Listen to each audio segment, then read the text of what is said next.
Hello दोस्तों, आज जानते हैं चंद्रगुप्त मौर्य का इतिहास।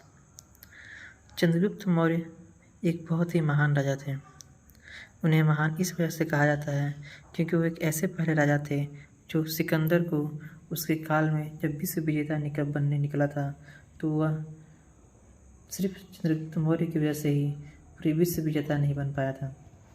और उसी काल में ही चंद्रगुप्त ने सिकंदर के सेनापति सेल्यूकस को 2 बार बंधक भी बना करके छोड़ दिया था। सम्राट चंद्रगुप्त के मौर्य गुरु चाणक्य थे और चंद्रगुप्त ने अपने पुत्र बिंदुसार को गद्दी सौंप दी थी।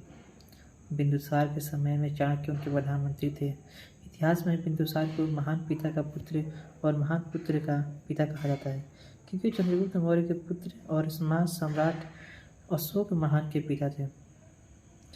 सम्राट अशोक भी इसी चंद्रगुप्त मौर्य वंश के थे।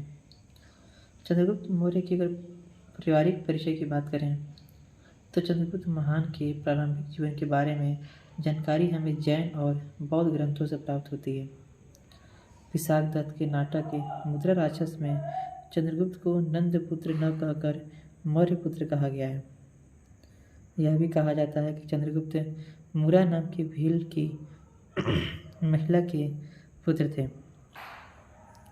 यह महिला धनानंद के राज्य में नर्तकी थी जिससे राजाज्ञा से राज्य छोड़कर जाने का आदेश दिया गया था और वह महिला जंगल में रहकर जैसे तैसे अपने दिन गुजार रही थी।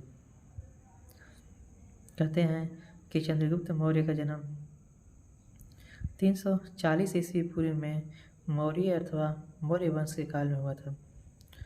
चंद्रगुप्त को मौर्य वंश का संस्थापक भी माना जाता है क्योंकि उन्हीं के बाद से ही मौर्य वंश सत्ता में आई थी। चंद्रगुप्त मौर्य की मम्मी का नाम बात करें तो माता का नाम मुरा देवी था। अन्य यह मानते हैं कि वह मयूर वंश के मौर्य जनजाति के थे। कहते हैं कि वे जन्म से ही गरीब थे। उनके पिता नंदों की सेना में एक अधिकारी थे जो किसी कारणवश नंदों द्वारा मार दिए गए थे। उनके पिता की मौत उसके जन्म लेने से पहले ही हो गई थी।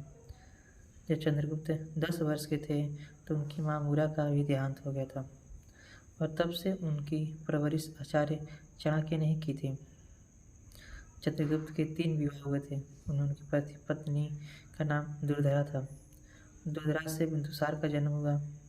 दूसरी पत्नी यूनानी की राजकुमारी कार्नेलिया हेलेना थी जो सेल्यूकस की पुत्री थी। हेलेना से जस्टिन का नाम पुत्र हुआ। कहते हैं कि उनकी एक तीसरी पत्नी भी थी जिसका नाम था चंद्रनंदिनी जो बहुत ही ज़्यादा प्रिय थी उनकी। चंद्रगुप्त मौर्य का अखंड भारत का सपना भी था जो चाणक्य की वजह से था। चाणक्य और पुरुष की सहायता से चंद्रगुप्त मौर्य मगध के सिंहासन पर बैठे और चंद्रगुप्त ने यूनानियों के अधिकार से पंजाब को मुक्त करा लिया।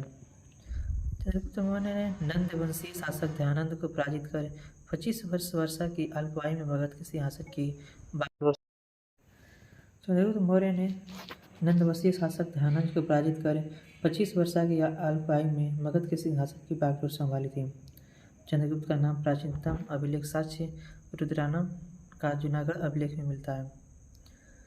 चंद्रगुप्त मौर्य का शासन प्रबंध बड़ा व्यवस्थित था। इसका परिचय यूनानी राजदूत मेगस्थनीज ने के विवरण और कौटिल्य के अर्थशास्त्र में मिलता है। चंद्रगुप्त मौर्य के काल में भारत एक शक्तिशाली राष्ट्र था। 18 महाजनपदों में बटे भारत में उसका सबसे जनपद विशाल था।